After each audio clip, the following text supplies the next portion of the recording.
Learning gives creativity. Creativity leads to thinking.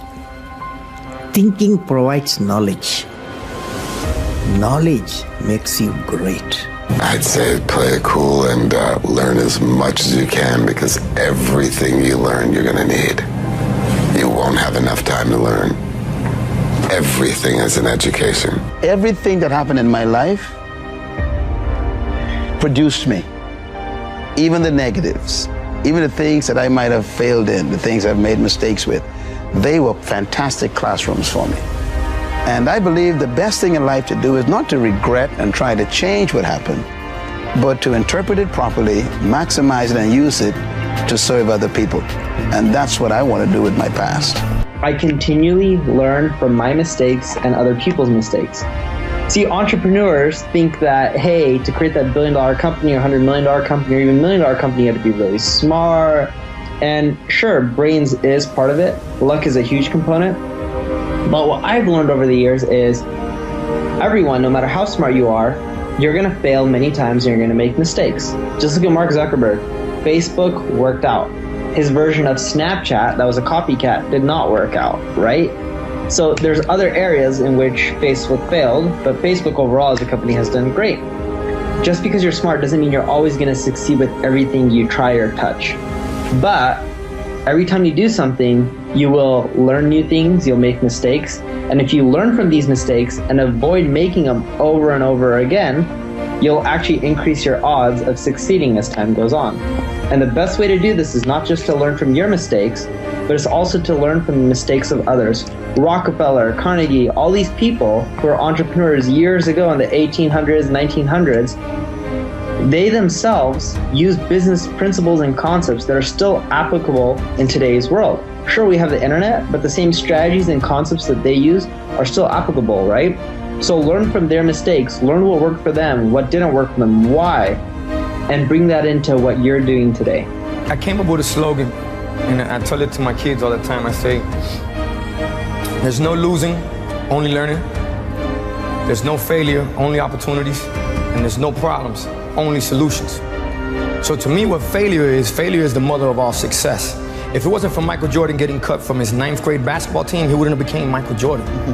You know, if it wasn't for, I seen an article the other day where they were talking about Oprah Winfrey and how she got fired because she wasn't good for television. You know, you got people like Walt Disney who got fired, if I'm not mistaken, from a newspaper saying he had no imagination. ¿Tú me entiendes lo que te estoy diciendo? These are the same people that I got to deal with. Tell me what's not a hit record. Right. So what do you tell them? You tell them, you know that all they can do is learn and come back bigger, better, stronger, because all it's going to do is lead you in the right direction. See, if you're always winning, then you don't really understand what it is to win. You got to take those losses. You got to take those hits. There's got to be the valleys, the peaks, the ups, the downs. In order for you to, when it does happen, you go, wow, qué rico. You know, this is what it's all about. And not only that, it's never about making it, guys. It's always about maintaining it. That's the toughest part. We are running out of time. What are you going to do with the time you have left? I say that if you don't reposition yourself, you could miss the best time in your life, in this season of life. Because we have got to change the way we think. We have got to change the way we function. We have got to change the way we deal with issues.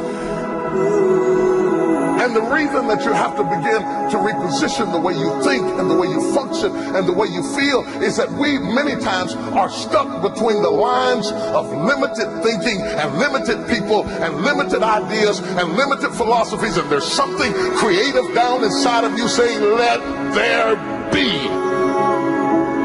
You need to walk into a situation where you've been locked up and tied up and tangled up and say, let there be light, let there be healing, let there be books, let there be change in this city.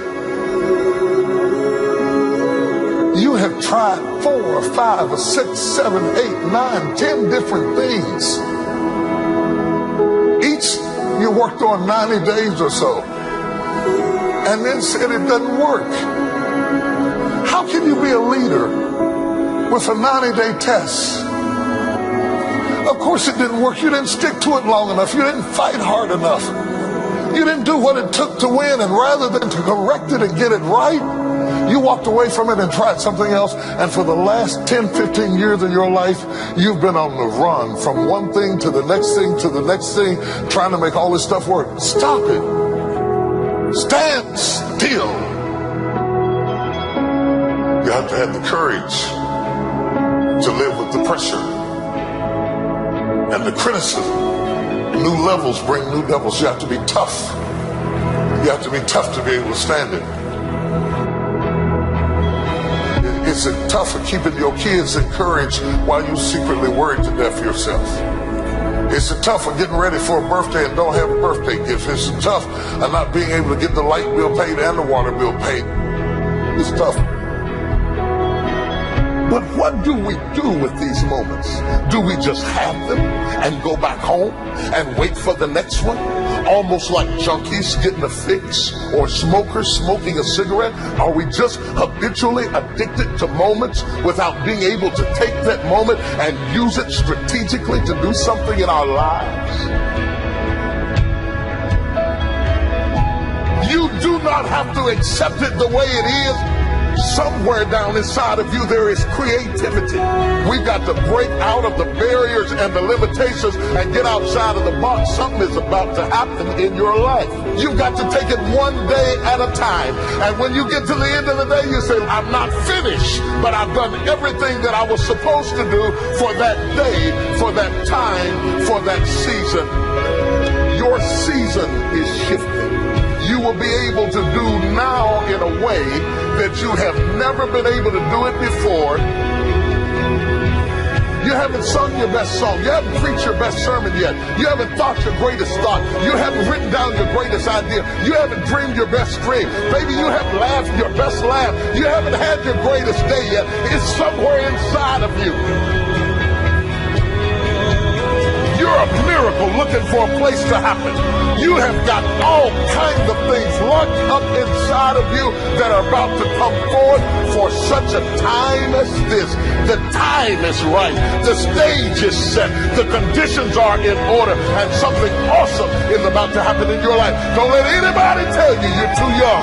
Don't let anybody tell you you're too old. Don't let anybody tell you you're fitted. Every day you wake up in the morning, it's a sign the best is yet to come. This is my moment, and I am determined to live it. The mind is the battleground. The fight is in your mind.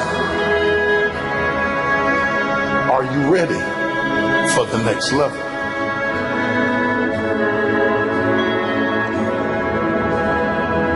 What are you going to do with the time you have left?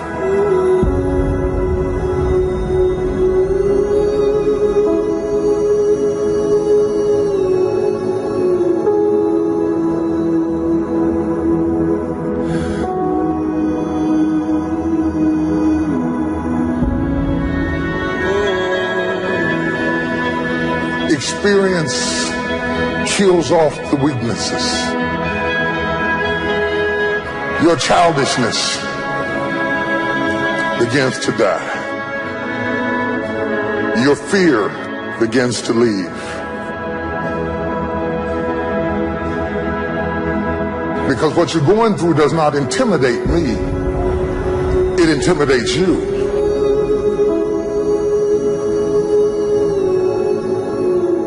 You can quit if you please. You can even take what you got and give it away to 70 other people. But you got what it takes. Because whatever you gave them came from you. You have what it takes. What are you going to do with the time you have left?